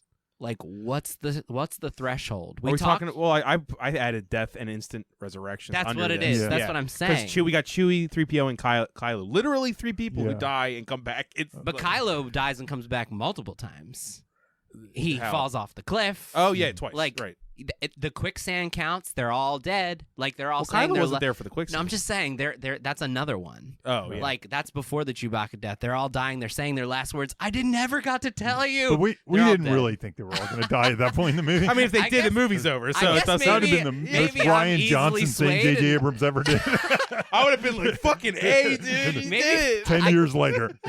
For a second, I was like, "Are they dead?" That'd be awesome. I was. That'd be great. But Yeah. like, because I read screenplays a lot that do this, and my threshold usually, this is gonna get some people. I'm never hiring him, but I usually say when you get into the third act and you get to your third, holy shit, they're not dead, they're still alive. 2, holy shit, they're not dead, they're still alive. It starts to become less plausible, and then you get to the third one, it's like, come on. And this one has like 6 moments like that. And I think it diminishes. What do you any think is of the normal limit on a movie? I Like mean, 2? I would say don't do more than 1. One? Yeah, is how one. you maximize the dramatic effect. And this one, I think it diminishes the emotional impact once you get past 3 and like people are dead, you're like, there's no way they're dead. I'd also argue that the Chewie thing was enough to me to go, okay, nobody's dying in this. Yeah. All right, nothing matters. I was like, Chewie's still here? Okay, that's my then question it's from all a writing bunk. standpoint. I wanted to get your thoughts on this topic because I think it's. I didn't like the way the Chewie thing was handled because it just felt kind of meaningless where it was put. But again, I think it was an execution thing. I argue that Rey should have been affected by it and all that stuff. Use it. Yeah, use it. I like the idea of killing Chewie off in the movie. I mean, in a dramatic effect, it's going to hurt people's feelings. And I that's would what you like him wanna to do. die more triumphant, but yeah. Yeah. Yes. Yeah. Off screen in some weird way where he was waving to her. Yeah, right. Right. But in the C-3PO, I thought that was this great moment that there was no reason to bring it back because he was fine. I mean, he's different. He's changed, but he was. It's a great moment that is also marred by the fact that everyone still hates him and he's not with the people we wish he was with. Yeah. Right. Which is, I know that's not what like- you're saying. Yeah. But like, why? I wish Chewie and R2 were at least there because I was like, they don't like him Like, that much. How? Right. How are we supposed to feel if like one of our beloved characters is technically dead and they're giving him shit immediately? Like, this guy's so annoying. They're not even Still, happy he he's just- back. No, they're No. not. They're actually like, shut up. Still, I was like, what? But Yeah. Yeah. It felt Also, like did it 3 feel all is lost. Did it feel in character? that's a good way to Did it feel articulate in character too for like Poe to hate him that much? I don't know. It felt, Yeah. felt forced. It He was like- loves BB-8, but he hates C-3PO. Like, why? What is his character there? My question was just about, from a writing standpoint, if somebody's going into a screenplay, what is the threshold for those Chewbacca, reversals and Rey reversals and Kylo reversals You already and answered it. C-3PO? Yeah, I don't know what the definitive answer is, but it felt like 3 all is lost, and you really get one of You all is get lost. one. You might get one in the finale too, like For at the Hightower listeners, surprise. All is lost is All is lost is it's a save the cat kind of idea that usually happens at the 75-minute mark of a 100-minute movie, where the worst possible thing happens, and you'll recognize this in all the movies you watch. Lord of the Rings, Gandalf's death. Yeah, Obi-Wan dies. Obi-Wan's A lot of times death. the mentors die. Somebody dies. Sometimes it's like the wife gets kidnapped or something like that. In I'm thinking Lethal Weapon, it was the daughter. Yeah, right? yeah. They're usually this big moment where it kind of spins it into the finale. And they're usually very heartfelt moments where we're like, oh no, they're Because they're so, like, massive. Yeah, And, yeah. like, story changing. And if you keep doing those during the movie, the actual All is Lost isn't going to have as much impact because you've already been Exactly. put through the ringer. You just made you like diminished all of the possible impact for any drama because of those choices. And in this movie, I would say the All is Lost is Leia dying and her banishment is the dark night of the soul. And is that death even anywhere near? You didn't even mention that one because that one's real. That's the real one. That's the one that sticks. Yeah, But, that's a good call. Yeah. It's also Yeah. kind of like executions wise. It's also kind of unclear what exactly happens. It is. The Leia stuff, yeah, Like that was. she We've reaches sort out of to like Kylo, tapped in. I had and this then- list of all the confusing things that where what is So- happening, but we've sort of hit on Again, all of from them. the Reddit article, she apparently is the one that pushes Han Solo to him. The Force that was vision. the original Yeah, plan. she uses her her. I always source. assumed that was just him talking to himself. Me too. See, That's we're not- debating it right here. too. Yeah, I don't know what's But when I happening. read the Right. when I read the Reddit synopsis, it was supposedly that's what she was doing. She was pushing the Han Solo thing. I agree with you. I just thought it was him talking to himself. Like Yeah, that's yeah. part of him. His father stayed with him. It's you pretty know? funny to think Leia showed up to Kylo as her husband. It's kind This of weird. was the only thing I Fucking wrote weird. down. I'm sure that's why they cut it and trimmed Yeah. it back. So it's like, yeah, people. It's weird. It's this fucking was, weird. This yeah. was the only thing I actually wrote down, like, because usually I like study, I write down what's happening in these movies while I'm sitting in the theater, in the back theater by myself, hoping I'm not bothering anybody. This one is just too hard to track, but I did write this down. So these are the things that the movie tries to do to get you to understand what's happening. Okay. So Maz Kanata tells the audience Leia's going to have to use the rest of her life force to save her son. Mm-hmm. Rey feels Leia's presence when she stabs Kylo, and she says Leia out loud. So they're trying to, like, once again, this is the work that the writers are trying to do to make it clear. Leia is holding Han's medal, but I don't think that's clear. Like, it took me a second viewing to like, what's in her hands? Oh, it's Han's medal. And it took me a second the second viewing to realize that the ending part with Chewie, It's Han's medal. I didn't see it originally. Right. Because it's dark. I'm saying you can't even fucking see it. Yeah, right. And then Ben and Leia disappear simultaneously in the end. And so it's like, has she been the one who's fighting with Rey, like, to help Palpatine? Is it Leia? Is it like this weird Ben Leia hybrid? And if so, the kiss is even weirder. Like, is she kissing Rey? Dude, oh my god, I didn't even think of that. Because Leia doesn't disappear until after Ben kisses her. If she's all the Jedi, then her mom is technically in It's there. so weird. Well, they wanted to have that moment. They wanted to have that goes with Star Wars, the incest, so there you go. I'm just saying, it's another one of these things where, like Jamie's saying, you read the scene in a synopsis on the page, you're constructing this script, and you say, I'm going to have Leia, she's going to hold Han's medal, she's going to force bond with Ben, and she's going to use her force to show Han Solo to her son so that he can feel forgiven and earn that moment. And, like, none of this shit, when you're watching it, comes across. Like, it's like until you head just canon, right? You make up what happened in your head. Have to, though. But I'm saying it's asking us to just write what happened, right? Yeah. That's an execution thing. But it's a cool idea. Until you just said it, I didn't even know about the metal part. I don't know if I missed it. When I watched it the second time, I laughed out loud. Jamie's seen it twice. I saw it twice. And that's a problem. And now that actually makes the problem. Chewbacca part a little better too, because it's less fan service. The Yeah. Chewbacca thing doesn't feel like random. It's like, oh, now he gets completes the hands. thing. Yeah. It's like Because it's execution wise, Yeah.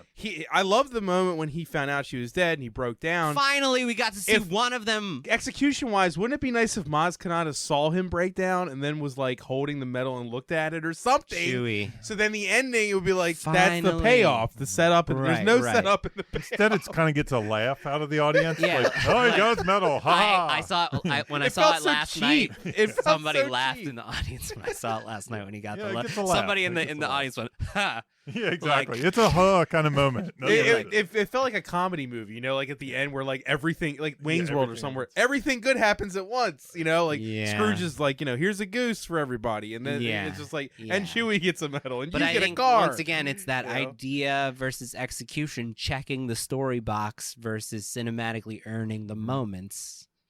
Which I think brings us to the next point, which you added, I think, is how did Lando rally the galaxy when no one came before? What does writing off-screen victories come at the expense of?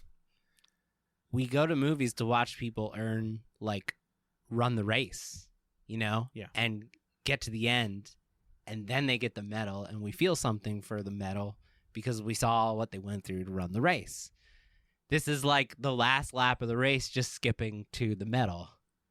You know, and I see this all. The reason I brought it up is I see it all the time, and like people are shocked when I'll like tweet about this. About like, I will literally see a movie. I will literally encounter scripts, like maybe I'd say 33 out of 10, where we have the goal. So in this instance, Lando's goal is to get the rest of the galaxy who didn't help them before to help them this time, right? And they've put all this effort into like clarifying the stakes and the obstacles ahead of that task. And then it just skips to him succeeding in doing that. And I read scripts all the time where the goal is clear, the obstacles are clear, the deadline is clear, and the deadline of this is very clear.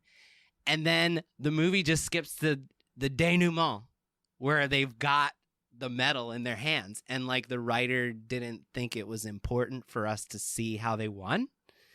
So I think it's very instructive that so many people are asking, like, how the hell did Lando get all the galaxy? They were just there.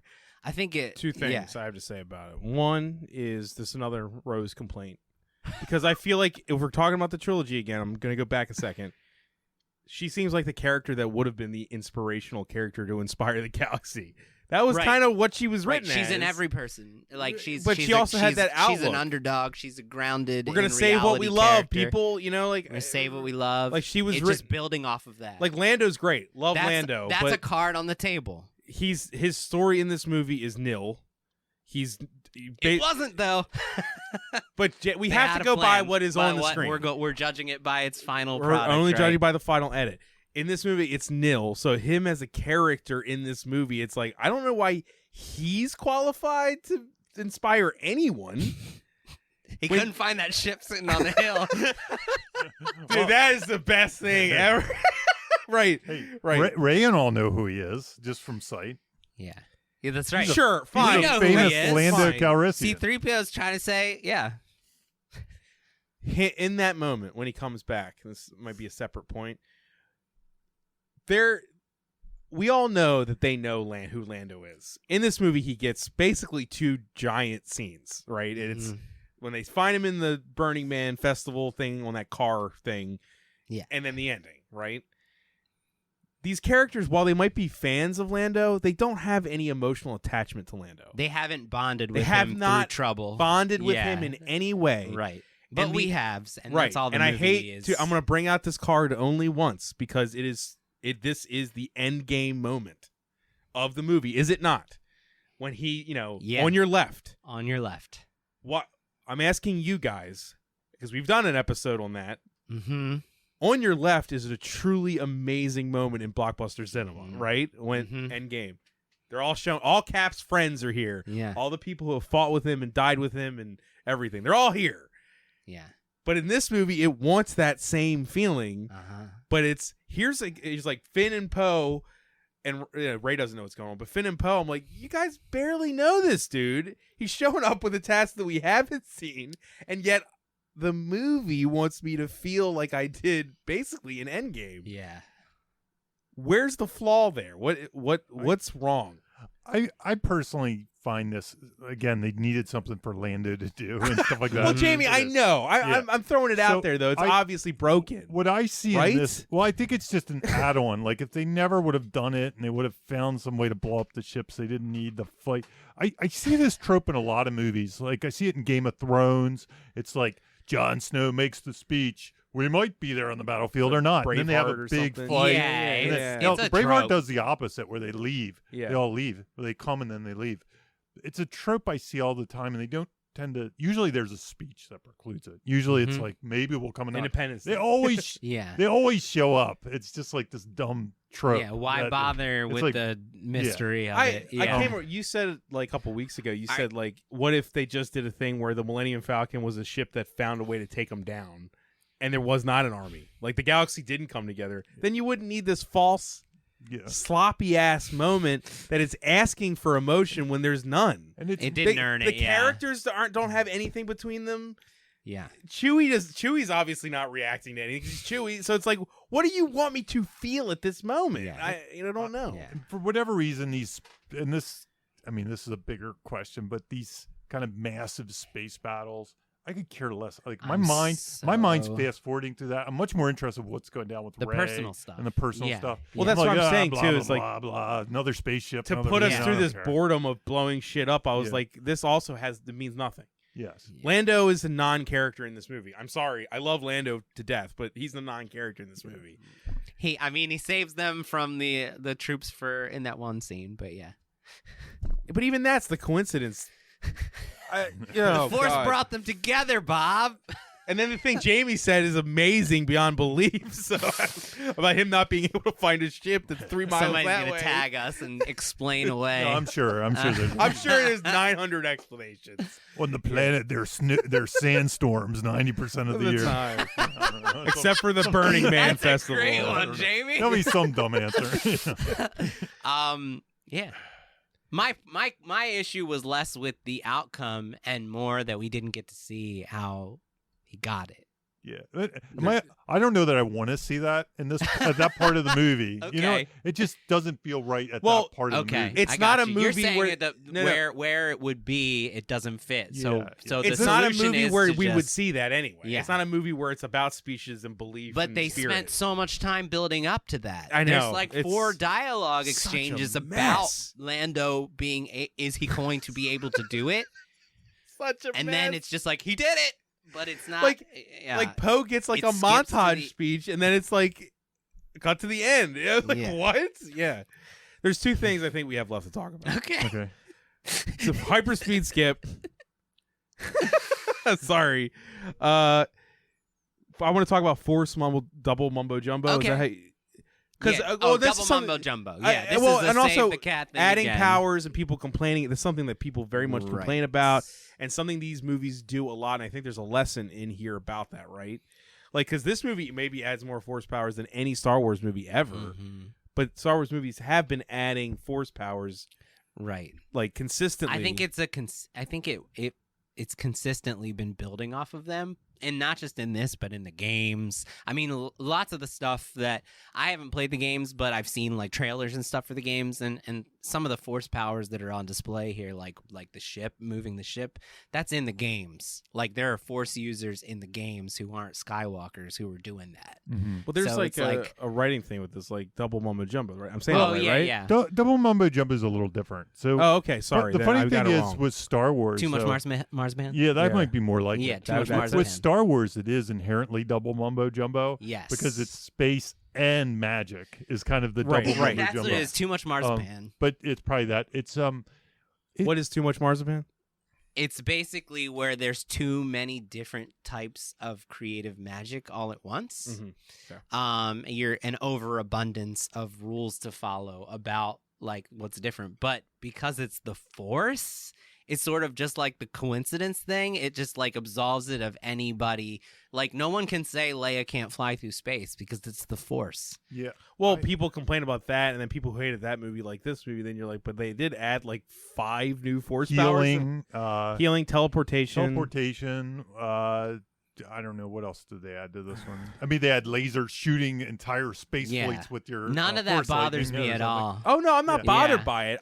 I thought we could talk about. I the still lesson, think but yeah, okay. think before Jamie answers, Yeah. I still think that Kylo Ren has never done anything as powerful as the first thing we ever see him do, which is stop a laser blast midway through, have a conversation, kill a bunch of people, and then let the laser And blast let me throw go. this. We're not supposed to rewrite movies on this show. I know. That's the But coolest. did you that's the guys most fucking assume- crazy powerful thing we ever see him do? Did you assume though that part of his redemption was going to be a blast from one of those things trying to blow up a planet, and Kylo uses every bit of his force to stop the it? blast? Man, that I would've been thought awesome. like I it was didn't think about obvious. that. Like if you wrote, That's if you good, wrote Bob. the Force Awakens had it started with it. It's his story could end with him stopping the biggest blast ever and saving an entire planet, and then he Yeah, oh, my- finally that's yeah. Okay. Yeah, no, it's cool. I think. right. I think the reason the Force generally gets away with it is because they do a good job of setting it up before the big finale. Yep. Which one of the lamest parts was when she healed the stupid snake because it was Because it has obvious. to establish he can heal things. Yeah, but it was right. it was just a rando way to do it. It's Like the couldn't- thing. a million other ways. I actually like that scene, but I agree with you that it's random and it's Also- it's one of those and then scenes And as then opposed scene, to but and then. then It's just but like then, they yeah. put Let it me ask you in this. because they Why- had and then they Yeah. fall into a cave with a big snake. right. But guys, okay, let me just throw this out there. If the Chewie storyline was written properly, what if they fell into that cave and Chewie was injured, and she healed Chewie that way? Right, or something. She's Something. giving Right. part of herself up. I don't know why she did it for a snake instead of just run. Right. When she could give it to Chewie and then he dies, and then we could see they had that connection. I think it was foreshadowing that just because someone appears to be bad doesn't mean that they're inherently bad. I guess and you shouldn't. I find the Chewie thing more important than that. Yeah. But I I, find think their it was connection more trying to important.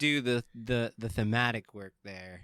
I guess. think, I think yeah, I think like- her connection to Chewie isn't established enough in the other movies that this would have Yeah. something like that could have actually made it like more reminded us that these two have actually been I partners. agree with you. That I agree hasn't with really you. been But I think it driven does home. serve a purpose, and it's like she learns she's dude, it's so Palpatine, hacky but she's with the not snake. inherently bad because, the snake was there, and The snake seems so hacky, though, man. It's just, I'm not disagreeing Yeah. with it. So the force stuff, for that reason, most of the force battling stuff doesn't bother me.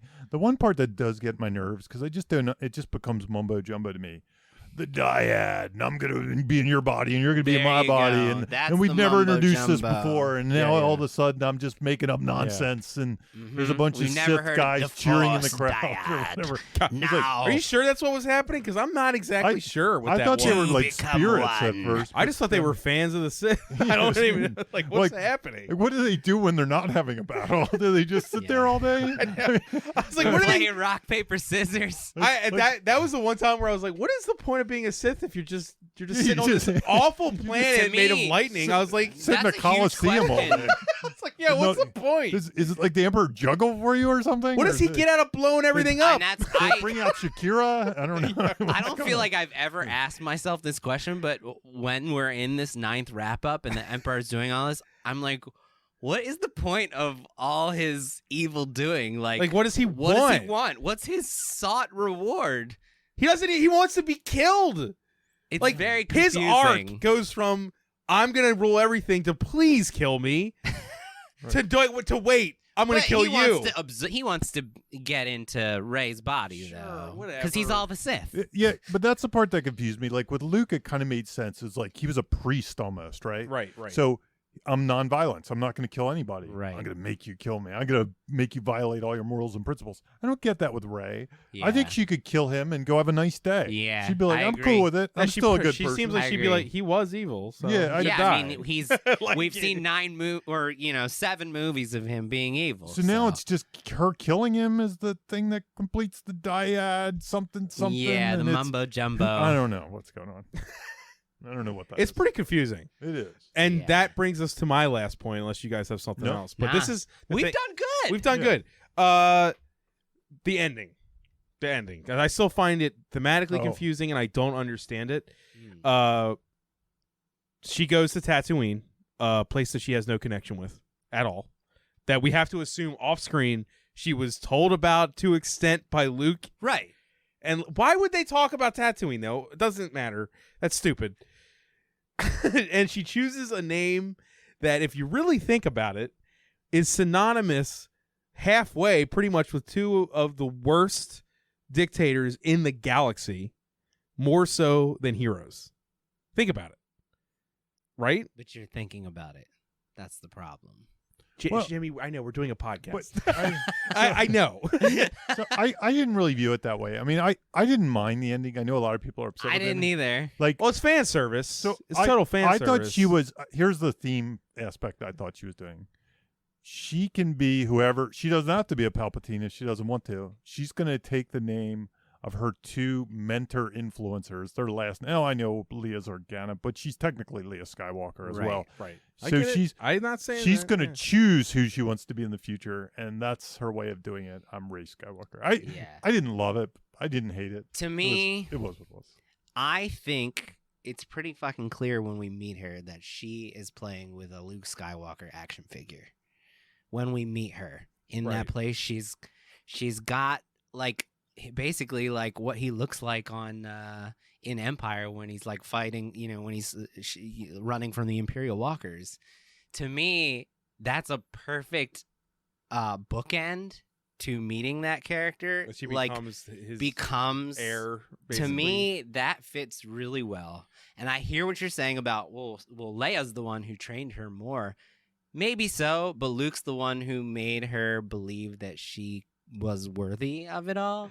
And I think that's there in the text. I think we see that. I think if that Act 2 scene where Luke reminds her was better Was executed? executed, then that would have hammered home How's the this? choice. How's this? I think if it was, I think that it happening in that area while visually and thematically poetic, it does. I think maybe even the setting bothers me to some degrees. I'm like, why is she here? Right. Why would this happen But here? because they need to end with the 2 sunsets. I know. That's the But- only and reason it happens. I kind of know. view that scene. It could be it's fine. It could be It a doesn't year matter. later. It could be whatever. agree. She went through the history, the archives. Right. It's long enough. It's an epilogue. It's It's fine. Okay. But it's fine. for me, the choice of the Skywalker name, I hear what you're saying about Organa, and Leia trained her more, but Luke's the one. Well, that's not who, my preferred thing. We should just go. It's just Rey. That would be my preferred ending. in the original Reddit. That's my preferred ending. In the but I'm original not- Reddit version, I get that too. with the Yeah. Lando thing, she said Ray Calrissian. Just kidding. God damn it! But wouldn't Can it? you Okay, imagine but It'd for a just be second, ridiculous. I'm not I would have loved it. I would've been like, without rewinding to the Last what the hell Jedi is and this just staying within Rise. Okay, just staying within Rise. I think it would have been a kind of beautiful thing if she said the same thing at the end she did to that woman that she did to the Burning Man alien. Mhm. And this time, she said it before unsure, and this time she said it before proudly. So while I get what I you're agree saying, I agree with that. to me, even within this own movie, I'm like, it almost seems like her going, "It's just Rey," would mean that she finally found herself and she Yeah, is all no, I that. can Yeah, I don't that need a would've worked last for me. name. My Yeah. identity is my own choosing. But then again, the Yeah. title's Rise of Skywalker, so They you could've- have to yeah. do They that. could You have can't- changed it It's to not Rise of Rey. So. Rise of Just Ray. Rise of just Rey. Just Ray. It's just like Yeah. that's one of the things that in the end I walk out of the third time I saw it. I was like, I really don't know what this wants to be anymore. Yeah. And the It end makes me scene- realize how that Act 2, not Act 2, planet scene Act that's so 2. confusing. What's her going into exile? How important it was to It's get pivotal. that right. That part is pivotal, but also what leads up to it. To me, Yeah. that's the big thing that it all kind of falls on. It's not clear Yeah. what And she's feeling. honestly, the rest of it, though, when I say that's the key, the rest of it to me, I read an article that said the movie was like a video game and that it was all fetch quests. And fetch, Gamification of cinema. yeah, and fetch quests feel like padding. That's what they feel like. They feel like we have this big level of a story, and we're just going to pad it. We need enough action scenes. We'll keep padding it, and then we'll put these other things along the side. It felt like padding. Is there a fetch quest we can think of from the OT? Yoda. Well, the weird thing about the OT is, But that's really rewarding when we get to it. It's not a thing. well, Right, it's a person. It's a person. The first well, movie, not a person. the first movie It's a has Yoda. has an unusual structure. Which, when I want to bang on this one, the first one has it, but it only does it once, where they get diverted into the Death Star, and then they go on a fetch quest to save the princess, because technically their plan Yeah, is Once she's again, a, though, she's a fetch is- quest. You're At right. least the fetch quests are for people it's and for characters. people, and it's kind right. of cool. They're rescue. It's a rescue, cool part. and then Yoda's. It's a cool part Yeah. of the structure because you're not Yeah. expecting it, and then you divert. Yeah. And I think it kind of harkens back to the serials and stuff. Yeah. He just does it once, and really, the Save the Princess is the movie. right. It's just then there's this wider thing. It's almost Yeah. like, and then there's this episode where they save the princess, but there's the wider thing. Yep. Still, J.J. Abrams could probably make a better indie movie than he could a Star Wars movie. Yeah. You know what I mean? Like if he was writing it. The Chewbacca That's scene. more what that's about, right? Probably. Yeah. The Save Chewbacca scene kind of really bugged me that way. It just felt like, okay, this is just some side thing that they're doing because they want to run around like a Death Star Yeah. kind of, you know what I mean? Yeah. It was like, why are they doing this? You know, we also don't know. forgot with like the, payoff and set up instantly thing was the betrayal of Hux. Oh, Oh, yeah. God. Like that was almost the same thing, just in a set. Like I'm the spy and Hux I'm the dead. spy. Bam. Dead. Like what? Let's. Was the point of that just a joke? I think- like it was like okay. I think it was just a joke. I think it was Yeah. like it's also one of those things where you have so many characters to service. They'll be like, well, we'll make him the spy, and then he'll just die, and then at least we serviced him. And in that's some ways. sort of going with what you were saying about the Janna choice. Instead of consolidating Mhm. the cast, they expanded the cast. They were like, well, we got this other guy, Pride, now, since Hux is like an untrustworthy ally to Kylo Ren. We're not interested in exploring what that would mean for the First Order, so we're just going to kill him and go back to this other guy who's like Hux was before he became an untrustworthy Right. ally. Yeah. And Last Jedi has one big fetch quest, I guess. Canto Bight is a fetch quest, right? Yeah, Yeah. That's one. Well, Force Awakens is a big fetch quest for Luke.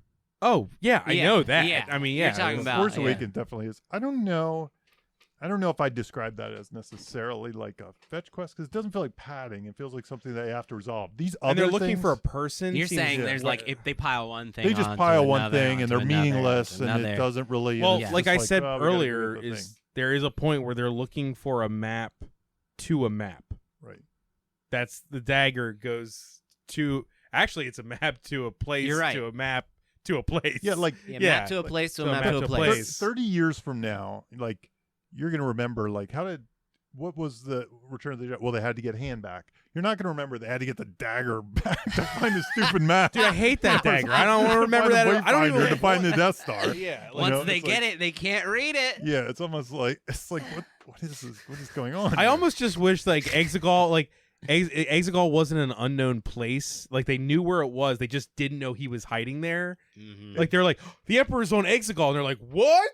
Like let's Yeah. get him. You know, we know Yeah, where it yeah, is. Like right. why is where it is the problem? It Mhm. it almost know? Yeah. it almost reminded me of It Chapter 2. Remember how they sent all them on the quest? Fetch quest. Yes. They had a yeah, bunch yeah. of little That's a stupid good quests point. to pad the time because they needed to do something. That's what this felt like a better version of that because at least they were like one after the other, as Right. opposed to like 10 meaningless things I mean, that they did. They were The movie- consequential. This Yeah. movie opens on Kylo Ren slaughtering a bunch of people just to get a map. He's on a fetch quest as we enter Yeah. the movie. It's That's like right. that's what's happening. Yeah. Like, And then- Yeah. why couldn't it just have been him slaughtering like guards guarding the palace that Palpatine was Well, in? if Palpatine wanted him there, why didn't he just does he like need a why does he need a wayfinder? wayfinder if he's like you're finally here? Can't he just give him force bullshit to know where it is? Oh, and one of, You know, You have arrived. marzipan him there. Come on. well, the one other thing we Jesus. didn't even talk about that nobody seems to be talking about. What kind of broadcast is he doing? Hey, this is Howard Stern in the morning. What is he doing? Oh, I want to hear it. I want to hear the broadcast. Yeah. Right. There's probably a whole story about that. Yeah. Yeah, what? Palpatine's broadcast. What's going on with the broadcast? It's weird that we don't hear it. Yeah, Yeah. you would think that would be, and I feel like the summary document starts before. It does. It There's- starts on Luke and Leia training or something yeah, like that. it a training starts scene. before It's where weird. this movie starts. Yeah, which I Yeah. wondered how they. When I read that document, I wondered Well- what they put in the crawl. right. I- the I- crawl would be Yeah. Somebody on Twitter It's like a pointed out a flashback. great thing. They were like, "This is one of the, I think, the only Star Wars movie, not stories, just Star Wars movie that starts out with the crawl, then it goes to a planet, and then it goes to a montage scene of violence. It's not a talking scene. We all like Yeah. every Star Wars movie starts with like a scene. This Yeah. starts with a montage of our bad guy killing people. Yes. It's very odd for It a is. Star Wars Yeah, movie. yeah. Yeah. This one's Kind of made in Yeah. post, you know what I mean? It has that feel. gotcha. Yeah. You think that maybe is what happened? Well, dude, I don't know what happened. Yeah, I I think don't know this what is happened such an either. utter mess from every angle. I still, despite everything No, we're I saying, still I had enjoy it. fun, man. Because I love a mess without baggage. I love it. Like, I can enjoy every Fast and the Furious movie. You know what I Yeah. mean? Like, but I don't have the baggage there. I don't care about it like I do this. We made it to the end of the galaxy, guys. We did it. We did it. You got anything left to say, Jamie? I know you don't. I don't have anything left to say. I'm on pretty this sure topic. Jamie's never going to talk about this movie again in his life. Never again. And Jimmy, you're good. I'm good. What We're did we good. learn? Jesus. Just I think your point. I think you. I learned the Lando thing about him finding a damn ship that's like he could have gone straight up about like 100 Oh my yards God. and seen it. It's right there. I Wait, love it. I think he does tell them where it is, though. It doesn't matter. I think he does tell them. So where it then is, why whatever. didn't? Okay, even then that's funny. For some reason, I thought he said it's somewhere out in the desert. Like, we could never find it. Maybe I don't I know. don't know. It doesn't matter. The fact that I we could don't be- even remember is bad. I could be too, confusing right? with the Reddit part. I don't know. At this point. We'll get yelled at about it. Whatever. Yeah. For It's sure. fine. For sure. Jamie says for sure somebody's going to tag us. Anyway. Yeah. That's fine. Yeah. Well, did we learn anything? I think, Jamie, your point about consolidation when you're making your storytelling choices, where you're like, I've got all these characters who have to do all these things. Is there a way I can combine two of those characters to do the same, hold the same importance to the story instead of like having two people do that? I think this movie is a lesson in, if they had consolidated rather than expanded, it probably would have told a more emotionally impactful story. Yeah. That's what I learned. Consolidate, don't add. Yeah. If you can. You can always trim it, but yeah. Yeah. I don't know. I guess just. Jamie's done talking about Yeah, I know. I'm trying to think of like what lesson I learned, because the one thing I'm trying to think is I did enjoy this movie.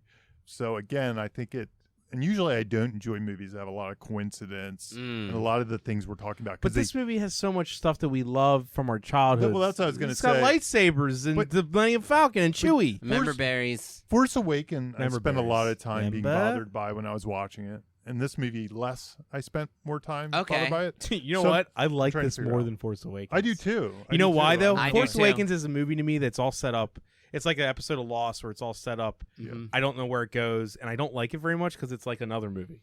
Gotcha. This at least has an ending. Yeah. I like it better than Force Awakens. Yeah, I agree yeah. with you. This is my second favorite movie in this trilogy, if I had to say. But that's what I'm Yeah. saying. Like, I'm not sure that it's like better story wise than that movie. No, it's not. Or execution, but I like this one better. Yeah. I'd rather watch this again. And it might be because that one disappointed. Not that I hated it or anything, but it kind of ended it all for me. I was like, yeah, Star Wars is whatever.